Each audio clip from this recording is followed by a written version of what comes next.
Welcome back, everybody, to the Resistance Broadcast. I'm John Hoey. Thank you so much for joining us today. The Rise of Skywalker is selling like hotcakes. Movie tickets. It did about 45% better than Avengers opening day, and it's smashing franchise records. So boycott be darned. We're going to podcast all about this movie and other things here. So welcome back, everybody. Joining me, as always, is James and Lacey. Guys, how are you? Are you over the trailer Hangover? Since we all watched it a billion times and we recorded hours and hours of podcasts and Patreon stuff about it? Or are you still in like full on, trailer mode excitement stuff, hype? I don't want to say I'm over it, but I feel like it has sunk in. Mm-hmm. Let's put it that way. You know what I mean? I'm not like in a constant feel to like I need to go back and rewatch it because I'm missing something. I feel like I've scanned it pretty well and we're talking about it and it's kind of like a leisurely thing now. But Lacey, are you still like on that nervous, like, keep watching it? I haven't done any work for a week. I'm afraid they're going to figure out that I haven't done any work. But my boss has seen the Star Wars show clips, so he kind of understands. And I guess I'll get done. I'll do work on what is it? December 24th? Nope, that's Christmas. So after Christmas. But then that's New Year's. I guess I'm never doing any work. All right. I'm sorry, Tom. That makes sense. We were on the Star Wars show, guys. That's pretty cool. We were. It's weird. Yeah. So last Wednesday, we were on the Star Wars show as part of the fan montage for the trailer reactions. And all three of us were on there. And I'd say we looked pretty sharp. Our video looked nice and crisp and clear. And from beginning to end, we were kind of peppered all in there. So I thought that was pretty cool. So thank you to everybody who produces the Star Wars show. Won't name specific names so you don't get added on Twitter to be in future videos and stuff. But thank you to everybody involved and for including us. I'll never forget it. And my mom said she was proud of me, so that was pretty cool. John cried in front of millions of people. You know what, though? Did it look... people couldn't really tell, right? The main theme! I do sound really dorky when I Actually, say that. it wasn't that one for me. It was at the end. He was like... Luke and Leia! Luke and Leia. Yeah, there was a little joke in there. Yeah, that's fine. There were so many people. My favorite was the guy who reacts to 3PO's quote. Yes, he's my favorite. Yes. I want to find that guy and get him on the podcast because that reaction, if that was genuine, because some people really go overboard with I think that was genuine. I think it was actually too. Because I'll admit, I don't like reaction videos. I've gone over this. You've said that, but you've done a couple now. I almost didn't do hours. I'm glad he is. And you're like, you have to. The Patreon, the podcast. I was like, fine.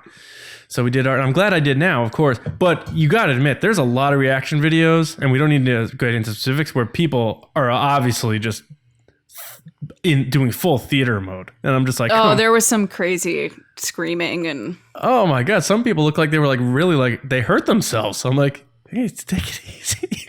You got a long way to go here.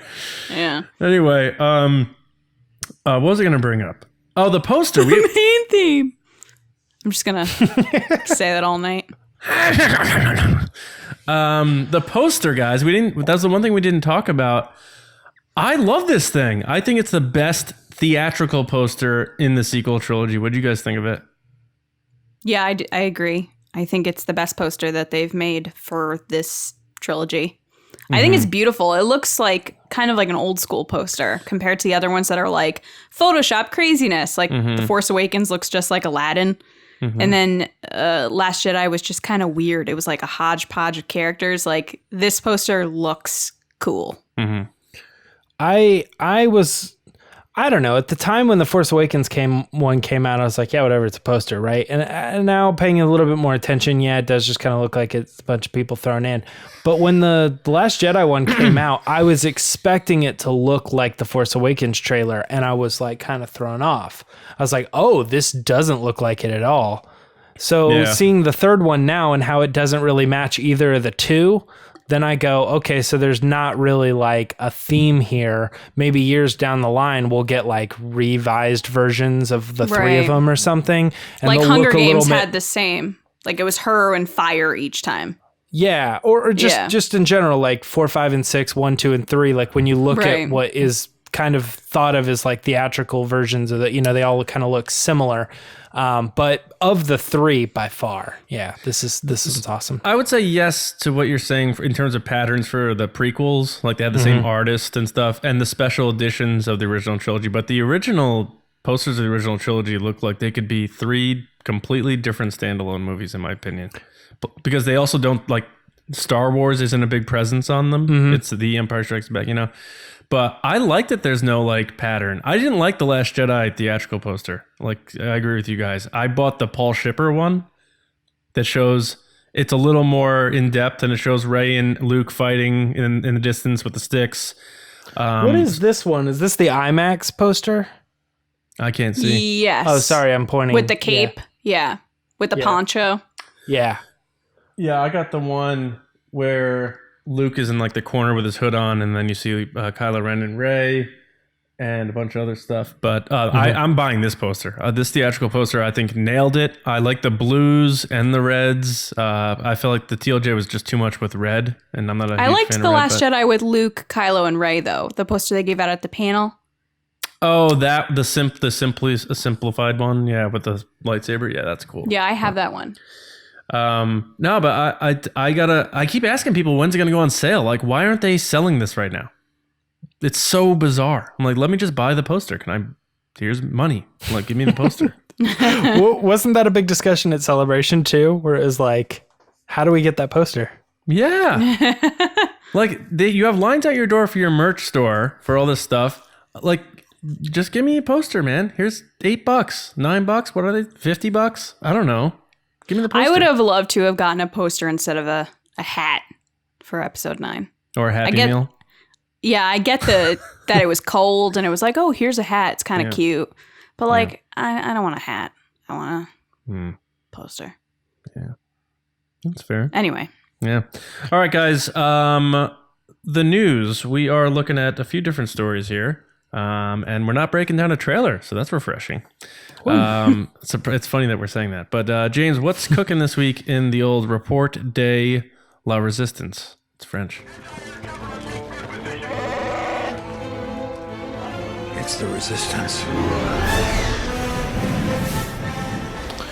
All right, La Resistance. I like that. When you say resistance. Resistance, La Resistance. Resistance. I don't want to get yelled at by our French listeners. I don't. They said I say situation correctly. Did they? Yeah. They're just being nice. Love you guys. All right, the news. So I guess the big story here is that we're going to be talking about is the pre-sale ticket records and stuff that the Rise of Skywalker has set. John, you said earlier that it did 45% of the Avengers Endgame within the first day, but it was first hour. First hour. 45% of 45% more than Avengers Endgame in the first hour, and 2.5 times the amount of Last Jedi's ticket sales on the first day.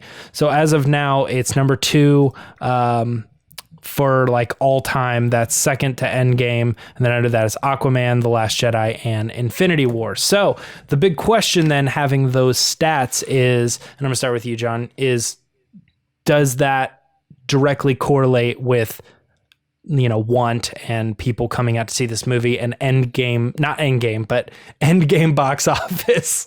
I didn't mean not Avengers.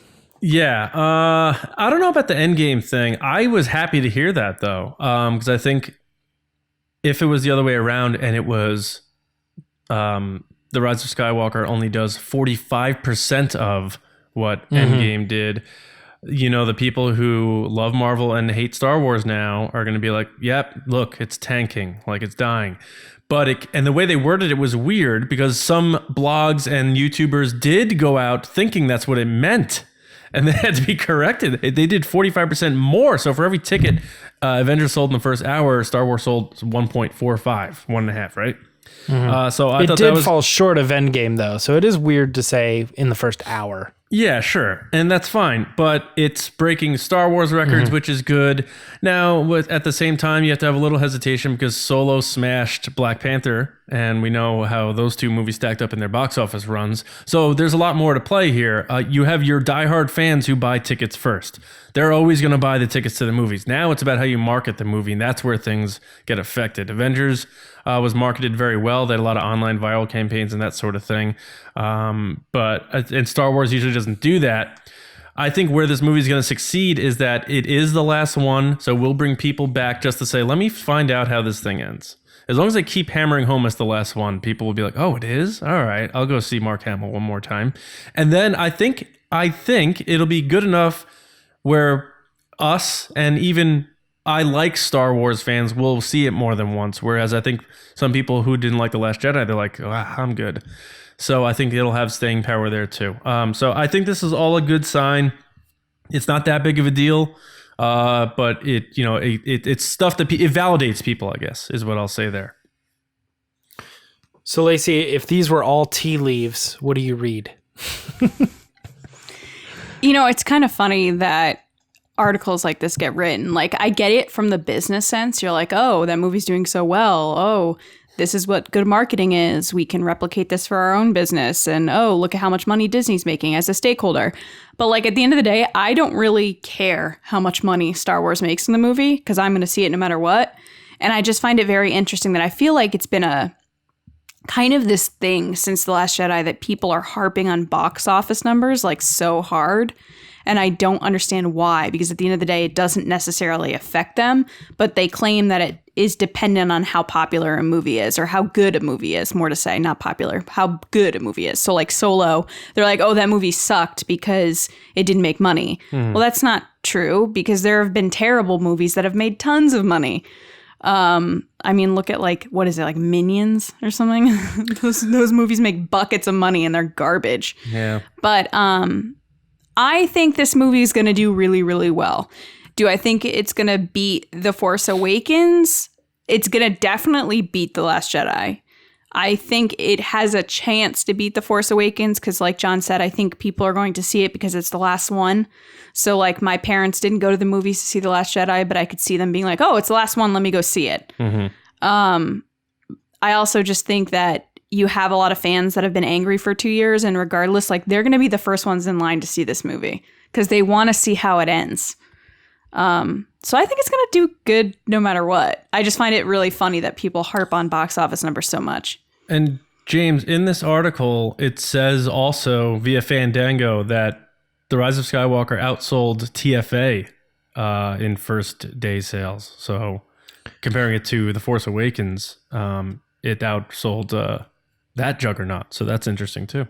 The other thing too that I saw in the article was people claiming that because JJ's coming back. And I think that's a big factor because people know JJ, whereas they don't know Rian Johnson and what they know of him. I think general people are like, oh, people hated The Last Jedi, so he must not be a good director, even if that's not true.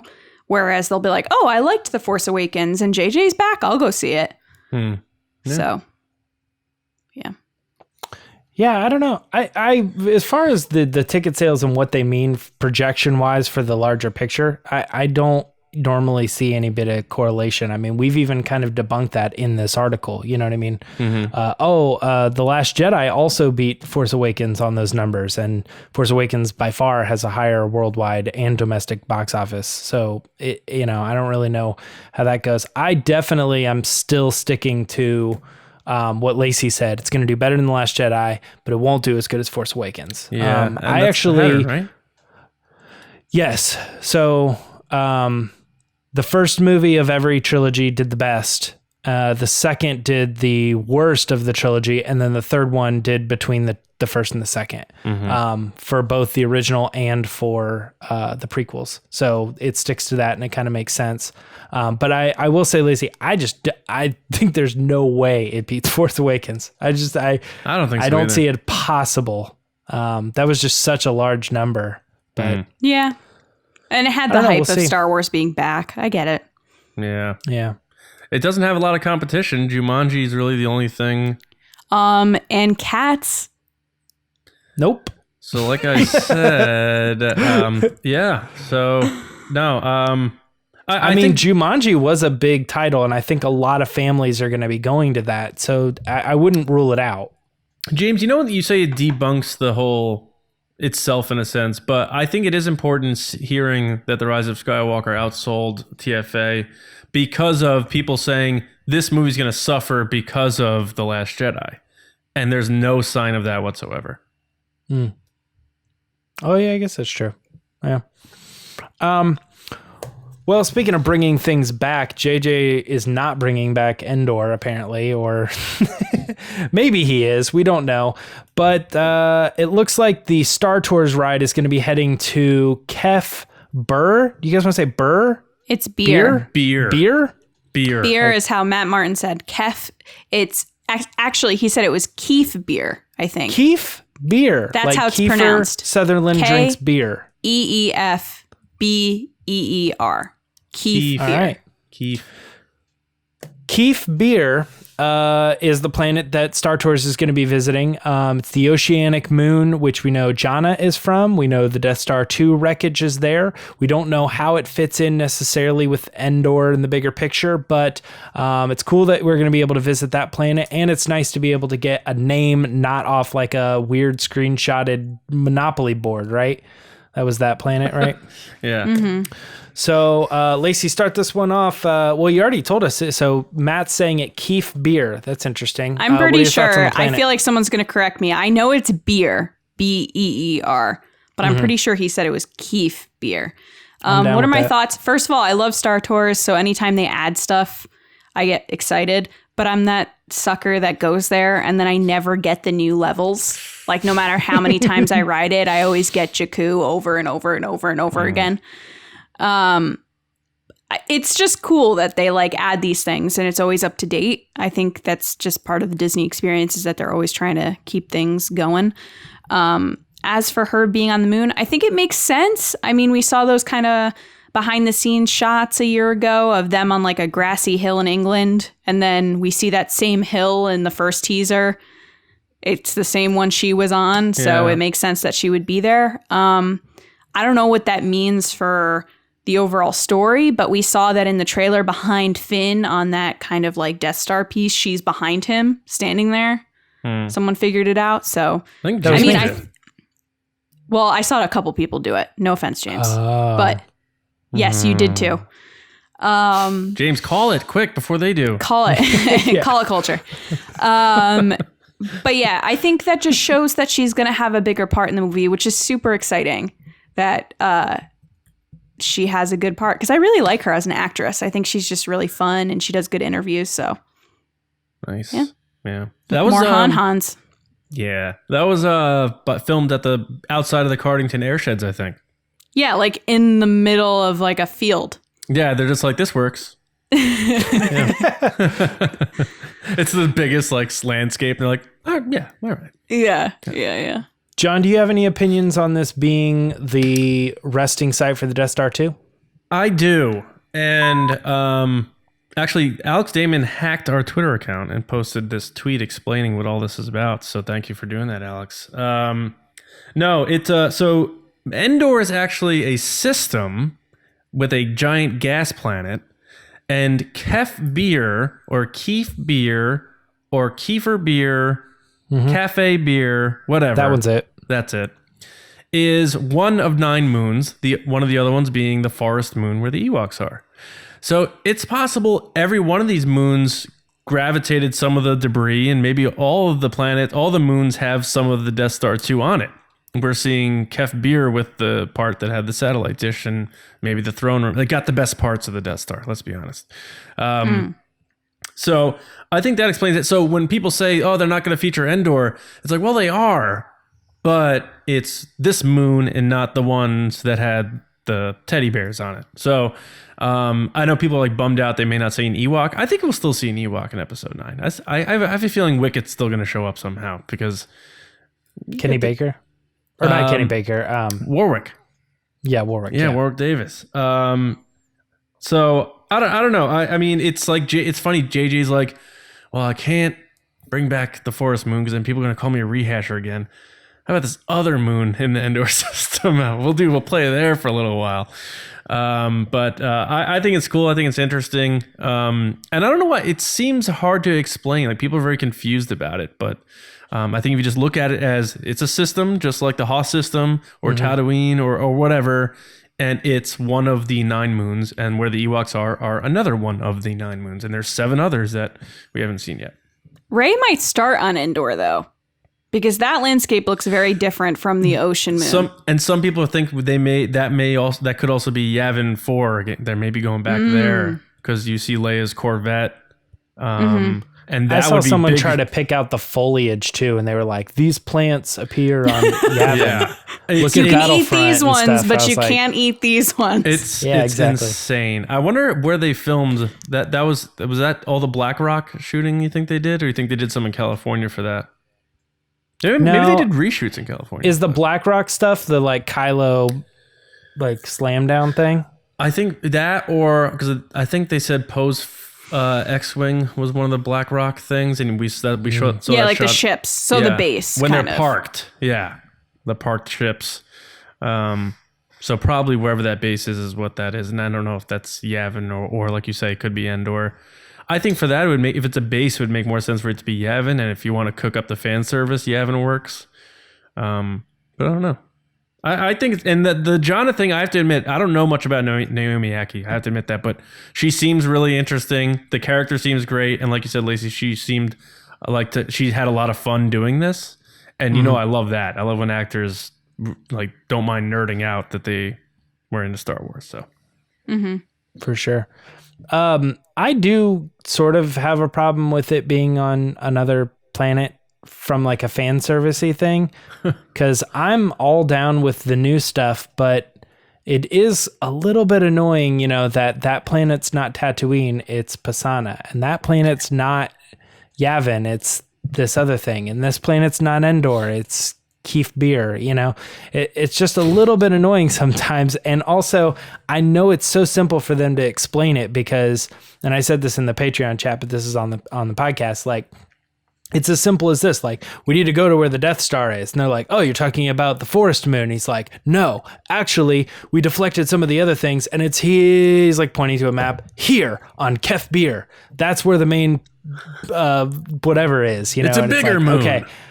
I mean, they don't even have to explain what it is. They just have to explain they need to go to where the Death Star is. Yeah. And it's not there. It's actually here. The remains that we're looking for actually landed on this other moon near the Forest Moon or something.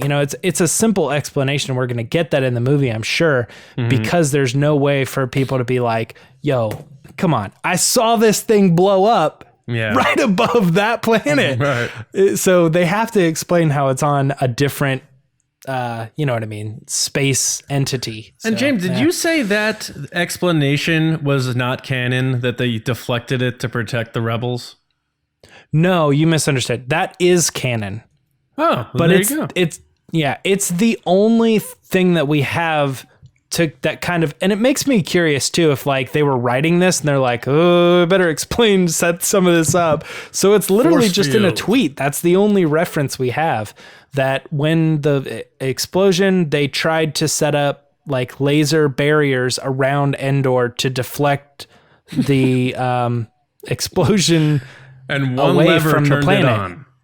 Yeah, Yeah. that's what I don't know how they would do that, but yeah, that's what they said. So, and it's just in a tweet. It's not in a book or a reference, I don't think so. That's it. Kef Bir. I'm excited to visit it. One other thing someone pointed out in one of our YouTube comments, I think, on one of the trailer breakdown things. The beginning of the trailer when Finn goes, the Force brought us together. They think that's him talking to Jannah, and she may be a relative of his. And the Force brought them back together. That really interested me. I don't know how I feel about that, but I think Finn's on that moon looking through those binoculars. Yeah, I agree. That sounds like Finn trying to convince her to join the fight, and I don't feel like she is going to have to be convinced. I feel like Poe is the one that needs convincing. For what? With what? the Force. Oh, the Force. Oh, I don't know. Like, I could see him being like, we don't need the Force. We need, allies and weapons and stuff. And Finn being like, I don't know. him not understanding Rey and then Finn explaining to Poe what's going on. I think Poe believes in the Force. Like, I think that's why he's friends with Lor Santeca. You know what I mean? Born by a they're Force not tree? Force sensitive, but they're Force aware believers. I don't know. What? Wasn't he born inside a Force tree or near a Not Force inside, but yeah, Luke with the help of Poe's mother saved 2 Force trees. Luke took one and he told her to go and plant it somewhere. She planted it on Yavin and they set up a family there. That's like where a tire Poe was swing born. and everything for Poe. Basically, yeah, with like a Force tree like outside of their house. Yeah. That's sweet. I just thought that was interesting, that comment. I didn't mean to divert the conversation, but I was like, man, what if that would be like so fulfilling for Finn to have found family? But I don't know. I've said it before. Oh, no, I didn't. I said she was part of Lando. Yeah. Yeah. Some sort of relation in there. All right. Daisy says it doesn't bother her that people come up with like fan theories about her character and the character of Kylo Ren. So she is kind of addressing this whole like Reylo phenomenon. And she says that JJ deals with it. It's a very complex issue. This is her quote. People talk about toxic relationships and whatever it is, it's no joke. And I think it's dealt with really well because it's not skimmed over. So she thinks that there are going to be large groups of people that she is interested to see their reactions to this movie, considering what she's been paying attention to within the fandom. So I don't know. John, you want to start on this one? Where do you start on this one? I mean, is she saying it's good to go? Yeah, I think it's been pretty clear on record that Daisy Ridley has said in the past she's not a fan of the Reylo thing, or she just, earlier on in previous movies, she has said something to that effect. To me, it just sounds like, it's going to be addressed, so don't worry. Don't go crazy with anything else you're hearing. It's going to be addressed. But her wording, she calls it this whole Reylo thing. Like, that wording to me is just like an obstacle. That's what, when you phrase things like that, to me, that's like an obstacle. Like, oh man, I gotta deal with that whole report thing at work. That's like, to me, it sounds like an obstacle. And she's acknowledging, I know some people are very passionate about it, some aren't. She knows that there's a wedge there. That means JJ's fully aware that there's a wedge there. So I think they address it in terms of a connection, but full-blown romance, this to me does not give me any indication that that's the case. And if I'm being honest, if you look at actual romance stories, and especially if you stretch it out over 3 movies, there isn't really a whole lot of chemistry between these two romantically, if you take away people's interpretations in fan fiction. So, and I'll be slaughtered in the comments for that, but that's just how I see it. Lacey, do you want me to answer this before you go, or? Yeah, you can go. Go ahead. I hesitantly, because I'm not a fan of Reylo, or I believe that that's a thing. I think these comments feel like she's hinting that it's going to happen. So I actually take the exact opposite approach to you on John. I'm not calling it that it is going to happen, but the way she words it to me, like saying like people talk about these like toxic relationships or whatever, and then like that's dismissive. Like it's not that. What we're doing is not that. Just a couple different, I don't know. I guess it's just how I'm reading it in my head or whatever, but it does make me wonder. I was surprised you said that she has gone on record that she's not a fan of the Reylo thing. Cause to me, when I read this, I go, oh, I think she might actually be a fan of that. And they might, she's hoping, I guess she said she knows kind of what's going to happen in the movie, but I was kind of thinking maybe she is kind of clued into like, yeah, that's going to be addressed. We're dealing with it. it's complex, but we're gonna tackle that. You know what I mean? So it made me think that there clearly was going to be something there. What do you think, Lacey? Tie break us. So you know that gif of Tom Hanks from You've Got Mail where he's like, that's me right now. So I think that I don't even know that I know the gif you're talking about. People know. Yeah. So I think that she's, first of all, playing the game. She's very good at doing this. This is something I think that she's learned over the past however many years to play the game. She's saying what has been told to say to her, or what she's been told to say, which is don't give anything away, but don't say yes or no, but kind of mention it because it's a hot topic. This poor girl gets asked about Reylo like every single time she's doing something. And it's to the point that I can hear her voice saying Reylo over and over and over again because she just keeps getting asked. So that being said, I think that she is saying that it will be addressed. I don't know if she's saying that it's definitely going to happen, but I know people are just going to pull these quotes for whatever side they want to use, which is obviously you guys just did that exact thing. But that's not the side I want to use. I'm just saying, like, people are picking and pulling side. What she thinks. You know what I mean? Like, they're going to say, oh, well, I want it to happen, so she's saying it's going to happen. Oh, I don't want it to happen, so I think she's literally playing the game. But I think by saying it's going to be addressed, I think that you can't ignore that there's going to be some aspect of Reylo in this movie.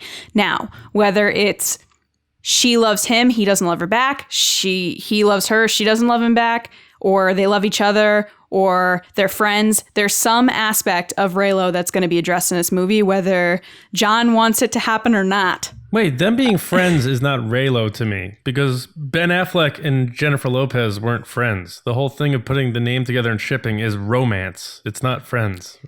But it can also be an intimacy thing. See, this is what's going to happen. It's not going to happen, right? And then people are going to say, well, that's what I meant. I still called it. I can't speak for other people. I'm just speaking for myself. When I hear Reylo, I think of the relationship between Rey and Kylo. So you don't think romance? No, I do think romance. So if they team up and beat Palpatine... Can I finish giving my answer before you question? I thought you were done. Okay, I'm not. So then, for you to say, John, to say that based on romances in other movies, there aren't signs of romance. There are plenty of notes of romance in these movies that call back to Pride and Prejudice, that call back to, I believe it's called North and South on Netflix. Like it's the enemies to lovers trope. There is plenty of notes and moments that hint at things that are going to happen that would ultimately lead to romance. So I don't think that you can say that there aren't moments in these movies that hint at it, because if they didn't, we wouldn't be even talking about this right now. I'm just saying I haven't seen any... Strange Magic too, which was the George Lucas movie, right? George Lucas animated movie was like a light and dark enemies, and then they become lovers at the end, if I remember correctly. And to be fair, there's a lot of people driving this from, like jokes and comments like Mark Hamill and Ryan Johnson and stuff like that, which are kind of fueling the fire. But I think that it's going to be addressed in the next movie, whether you want it to happen or not. There is something going on there. It's just, we don't know if it's one-sided or it's mutual. Yeah. I mean, she said they're going to address it. I mean, like you say, it's just a matter of how. Yeah. I'm just from my chair, like, and people can be like, well, you don't know romance. It's like, well, I'm married, so whatever. No one's saying that. Like, I don't care what you think. But, I just, when I look at the movies and just as the art itself, and not anything anyone else interpreted or created based on that, I don't see romantic chemistry between them. And I know a trope is there about enemies to lovers, but when I see these two in their scenes, they haven't spent too much time one-on-one. And when they do, it's usually he's kidnapping her or subduing her, or she's chained up, or, they're fighting. Like, I don't see the romantic chemistry. I think if you ask a lot of people who are outside of the bubble of this whole Reylo thing, some people will be like, what? What are you talking about? See, I think the exact opposite. I think a lot more people are for it than you think. And not for it as in like, yay, I'm for Reylo. I mean, for it as in like they understand it and they get it. Because when when TFA came out, like Rolling Stone or New Yorker, one of those two, wrote a whole article on the chemistry and like intensity of the interrogation scene in a romantic way. Sure. There's going to be a lot of editorials about that. I understand that. No, I'm saying back in 2015. Oh, and I get that. I get it. I'm just saying from my chair, from my perspective. That's fair. Yeah. From my perspective, I definitely think that I think the best comparison to make is the relationship between Jin and Cassian, because I definitely think there's so much in that relationship that if you wanted to, you could say they clearly have feelings for each other. And as that movie goes on, they didn't at first, then they start to gain affinity for each other. They start to understand each other. By the end of that movie, they're in the elevator and they're like this close. I think that line is perfect because there's understanding and there's this tension that might be romantic, but we're not addressing it. Just right now, we're fully aware that we understand each other on each other's planes. Now, had they kissed in the elevator, boom, Reylo. That's when it happens to me. But since I don't think there will be a physical act happening, that's why I say it doesn't cross the line. But I think that what they'll do is they'll ride the line of being aware of each other, understanding each other, and to some degree, understandably, somebody could pull some romantic vibes out of that. Yeah, but I think that's where it ends. And so the movie, people walk out and they go, oh man, that was really cool. They like teamed up and they were like good friends and they understood each other. And then, you know, he died or whatever, you know, however it goes. But to say that it was so clearly romantic, I think is going to be crossing the line and be like elements.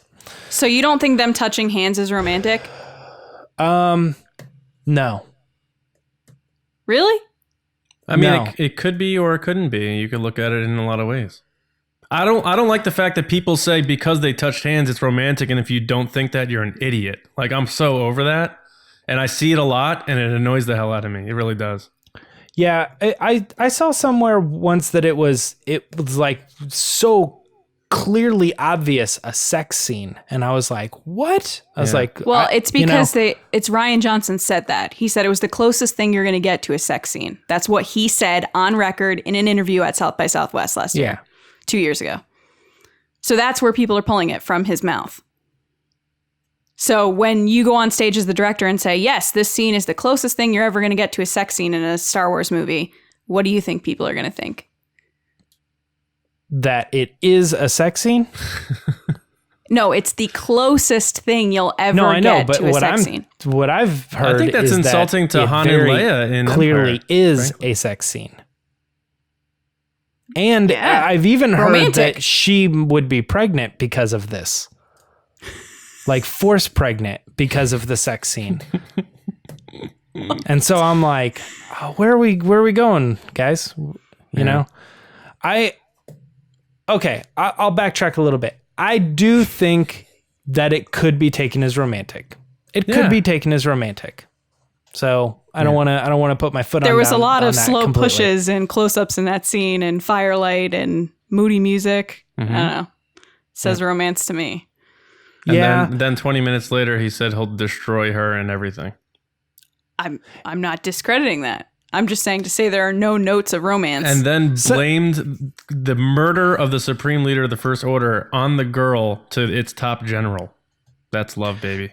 Sometimes, though, when I see that scene, though, I'm thinking of her as like a broken person looking for an answer. And he's there, you know, like I know he's reaching out to her, but I still kind of like take it like he's reaching out his hand saying like, here I am. And she's like flirting with the devil. Like, do I take it?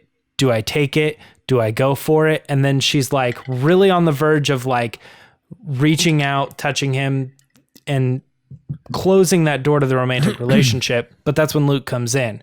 So it's like, it never happens. You don't see her like actually making connection with someone else that might just be like super lonely. Oh, it could be. I mean, it could be a lot of things. I agree. No, yeah. Actually, I do see that. But like, that doesn't mean romantic. Okay. What's the scene in American Pie where like the guy goes up to the room and he's there all night with the girl, but then they just like had conversations all night, but he told everybody he slept with her. Anyway. Oh yeah, the Terminator. Yeah. But are you trying to tell me that Kylo Ren is the Terminator, dude? When they came down the stairs, she like says like, "Thank you, last night was amazing," and then she like gives him a hug and leaves. Yeah. And it's just like, because of their connection that they had, it was taken as romantic from the outside view. But anyway, gosh, we are not having this conversation, are we? All right, that's it, guys. We did I know. That's it. John, you got anything you want to do for a rundown? Yeah. So this might be one of the final Scoundrels rundowns. No, it's not. I said it might be. Might be. Yeah. Okay. But on that note, everyone ready? 3, 2, Ow. 1. Punch it! Punch it.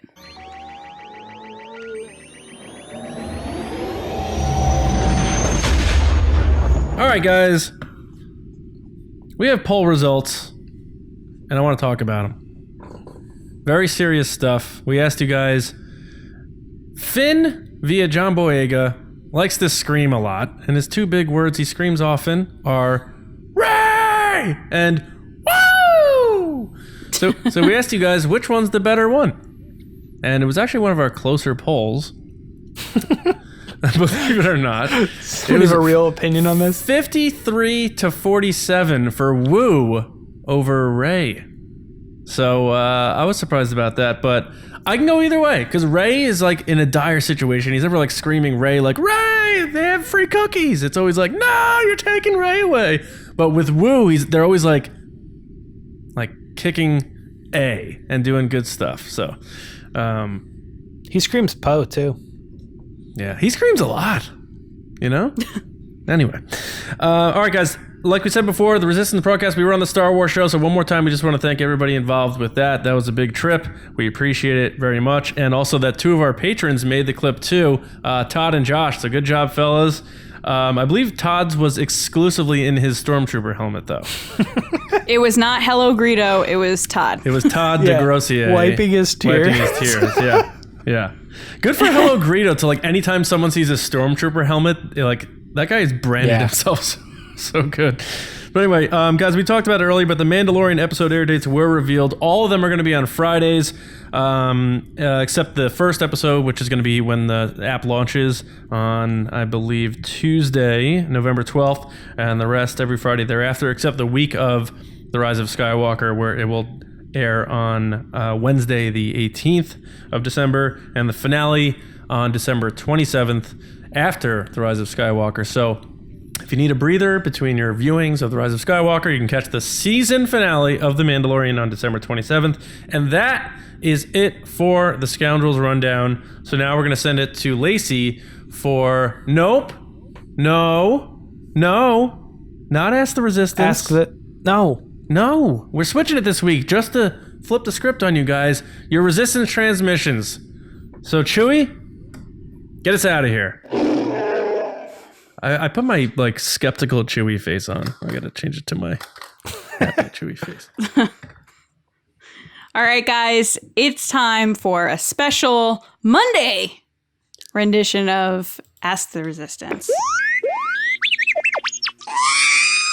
So, as you guys know, this works how John puts up a crazy, wacky situation, and every week you guys give your creative, funniest, best answers, and we read them live on the show. So I've never read these. I don't know what the situation is. So this week, it's a caption to add a quote or dialogue to the photo of Zori Bliss from Star Wars: The Rise of Skywalker. So it's an image of Zori talking what I think is Poe because of the wonderful hair. It has to be Poe. And she's holding up like what looks like a coin, which some people think is the back of C-3PO's head. That little like data thing. Mm-hmm. All right. It's one of those gold pieces from Pirates of the Caribbean. Yeah. Nice. So there's still zombie pirates somewhere. Yeah. Yes. Going back. That's a way back joke, Johnny Depp. Okay. 03. So That movie's 16 years old. that was the number one movie that year. That was 06. Loved that movie. The first one? Yeah, it was 06. 03. 06. You want to bet? Yeah. 2 beers. Fine. 06. 03. 2003. You know how I know it's 06? How? Which I'm going to eat it right now if I'm wrong, is because we once had a trivia question at my old job, and I thought they were like, what was the number one movie in 06? And I was like, oh, it must have been this. You know how I know it was 03? Because I did a drinking game my senior year of college to Pirates of the Caribbean, and I graduated in 2004. Is it Dead Man's Chest? No, the original. Yeah. Is it? Are you sure? Is it Dead Man's Chest? Curse of the Black Pearl. Oh, Curse of the Black Pearl. Okay. All right. Wait, we're gonna We'll do see. wait, we're doing a live result right here? Yeah, go ahead. Look it up. See Who's your- looking it up? When James. did Pirates of the Caribbean Curse of the Black Pearl come out? Curse of the Black Pearl, 2003. Pirates of the Caribbean, The Curse of the Black Pearl was released July 9th, 2003. 2 beers for me. On the tab of Lacey. All right. Our resistance transmissions. Anyway, the first one is Danny at Chibigon89. Hi, Danny. And she said, look at this, Poe. Look at it. Do you have any idea what this is? Neither do I. I added a little acting in there. That was good acting. Acting. Acting. Next is Pete Fletzer at Fletzer Pete. And he said, Never Pete? heard of him. then, after 7 years, I was sent home to my family. And now, little man, I give the watch to you. Do you Is I know don't that get from that. Pulp Fiction? that's a Pulp Fiction reference, Christopher Yeah. Walken. Next is Joey Sack at Joey Sack. Hi, Joey. He said, I bypassed the compressor. Ooh. Yeah. That's a callback Looks to like she sold it the same way. TFA. My favorite is the gif that's like, I've made garlic bread. I didn't see that one. I can look that up. There's a gif of Rey looking at Han Solo and she has garlic bread. Nice. Garlic bread. And Han's like, I was like, Anyway. actually, give me a piece. I'm pretty hungry. next is John Reese at John S. Reese. Hi, John. He said, that coin. When was the last time you were at Discovery Zone? That's a place I have not heard spoken in a long time. Nice. Yo, I loved the Discovery Zone. What now? Back what, in the day. What is that like a Chuck E. Cheese? Is that what that is? John, Sort of. they had a Discovery Zone over near the Danbury Mall. I didn't move here till I was 11. Oh, never mind. I know. There was a Discovery Zone around me, but I don't remember where it was. I just got so offended that you didn't know there was a Discovery Zone there. Have you ever heard of a Chuck E. Cheese? You know where Buffalo Wild Wings is? Across have an from the Danbury impeccable Fair Mall? business There used to be a model. Chuck E. Cheese there. Yeah, the Chuck E. Cheese Yeah. was a Discovery Zone. Oh, so there you go. It has a big rolly slide. Have you ever been and, to Dave like, and ball Buster's? pits. Yeah. We should go to Dave and Buster's. No, we shouldn't. That place sucks. Next is Elora Huntington. Ooh, what a lovely name. At Elora Huntington. Way to get your handle. She sounds so proper. Yeah. Like she's like sipping tea somewhere, like Downton Abbey. Yeah. She said, look at this. It's worthless. $10 from a vendor in the street. But I take it, I bury it in the sand for 1,000 years. It becomes priceless. Like the Ark. Is that an Indiana Jones quote? Yes. Look at the Lucasfilm fan over here. Next is Paul Howe, not Ho, Howe, at Dandy 1138. And he said, heads we go to McDonald's, tails we go to Subway. I better land on heads. Why, you want to go to You don't like McDonald's? Subway? Over Subway? Yeah. Subway was created in Connecticut, John. Yeah. And their bread is made from yoga mats. I don't eat at Subway, so. Next You don't is eat fresh? I don't. Ryan Simi at Ryan Scott 00. And he said, I don't care what's on this disc. I won't cut my hair. Ah. I don't get it. Felicity reference. Oh. Guys, I'm telling you, she's not taking that helmet They off. made her cut her hair and the ratings tanked. They didn't make her. I thought she wanted to. Oh, she just did it? I'm pretty sure she just did it. And the ratings did tank. Big mistake. Big mistake. Huge mistake. I don't know anything about this. That's pretty J.J. woman. Abrams created Felicity. And she had long, curly, kind of bushy hair. I don't know anything about Felicity. It's a college girl just trying to find her way in the big city. In the city. With two hot dudes like finding her way. And she had big curly hair. It was like beautiful, beautiful hair. The killer and from they cut it like off. two guys, a girl in a New York pizza place. Yeah. Kind of. You know the killer from Scream 3, James? He's one of her boyfriends on the show. Never seen Scream 3. He has one of those like generic names like Scott Michael Stanley, like Scott Thomas. I only Michael. watched the first Scream. Scott Foley. That's his name. 3 months ago. Scream? Yeah, the first Scream. Great movie. Or any of them. I've never seen any of them but the first one. Is what I'm trying to say. You only need to see the first one. All right. So Mixter at Mixta110 said, I've found 3PO's nipple. Ouch. Oh my God. Next is Bruce at Past the Bruce. Oh, I like that. Said, quote, the Luke Skywalker you saw in the last movie was a fake. This is the map to the real Luke Skywalker. She's not going to get through this. The one with visible abs and a green lightsaber. He's totally prepared to murder his nephew. No second thoughts or force projection fake outs this time. Nice. Fan rewrites. That's it. Oh, Luke's dead. That's the deal. Next is Brian Ward at Brian E. Ward. He said, this token entitles you to a free small Jawa juice at participating Texas diner locations. Good job, Brian. That's a good one. That was a good one. All right, guys, if you want to be on the show, make sure to follow us on Twitter at RBATSWNN. Every week, John puts up some crazy scenario, and then you guys give your answers, and I read them, and we have a good time. Talk about Discovery Zone. Yeah. John, back to you. Thank you so much, Lacey. You're welcome. Lacey, have you seen Scream? No. You haven't seen Scream? No. Oh, we gotta watch Scream. I don't like scary movies. It's not. It's more of a. I don't like scary, gory movies.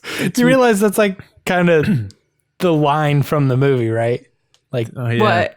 Do you I've like never scary seen movies? I don't know. I don't. He calls you on the phone. I've and never he's seen like, Scream. Yeah. I don't like scary movies. That's literally it's like the so big line. contrary It's like to on the the poster. It says, "Do you like scary?" Yes.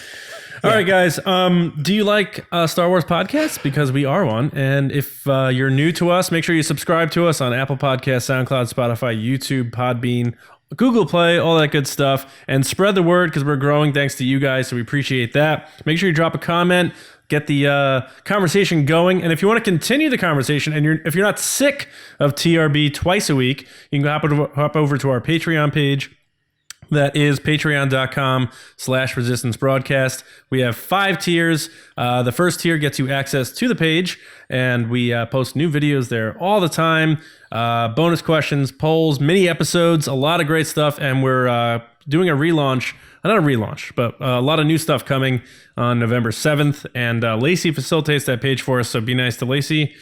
And check it out. It's a great time, and we appreciate all the support, especially from our generals, who are Carmelo, Brian Shalito, Andrew Staley, Neil Lowry, Jeremy Myers, Neil Shaw, David Probus, John Reese, and Val Trichkoff. Thank you so much, generals. And make sure you're heading to StarWarsNewsNet.com every day for your latest Star Wars news, reviews, editorials, information, and more. You know where to go for this shirt. You know where to go. tpublic.com/user/resistance broadcast. James designs most of our designs. I couldn't think of another word for that. So go check it out and pick one up.